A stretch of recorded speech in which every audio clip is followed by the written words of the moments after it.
couple years ago, I decided that I didn't want to continue studying.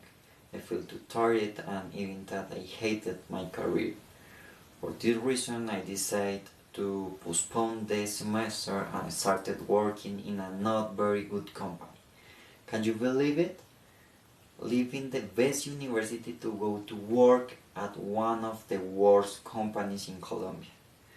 When I was working, I met a girl who would later turn out to be a very good friend, with whom I had lunch and sometimes we would go for beer.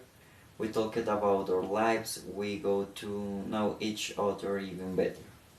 One night back in December, she texted me that she needed to talk to me in person. I wanted to ask her about it, but she told me that I had to talk about it in person. The next day, at lunch, she told me that she had a son. I was completely shocked because she had never mentioned it. She also told me that they lived in rent, that she was late to pay the monthly rent, and the landlord had already threatened to evict them.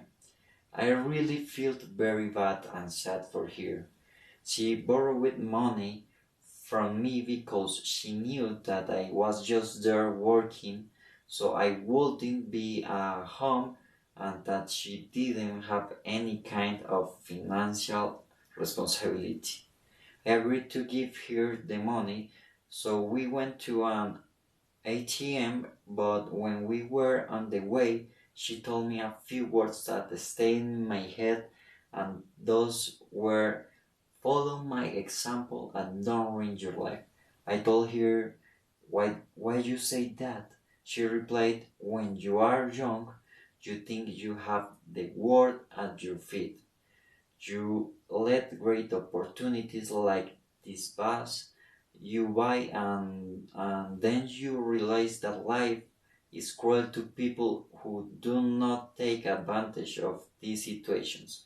So I hope you resign in January, stop behaving like a spoiled child, and finish college. Those words left me more in shock. Imagine your friend telling you that is too harsh. Sometime after, when I went back to college, I realized that she was absolutely right, and finally, that reminds me of a phrase by Les Brown, which says, accept responsibility for your life. Know that it's you who will get you where you want to go, not one else. Finally, I also thank her for opening my eyes and showing me reality.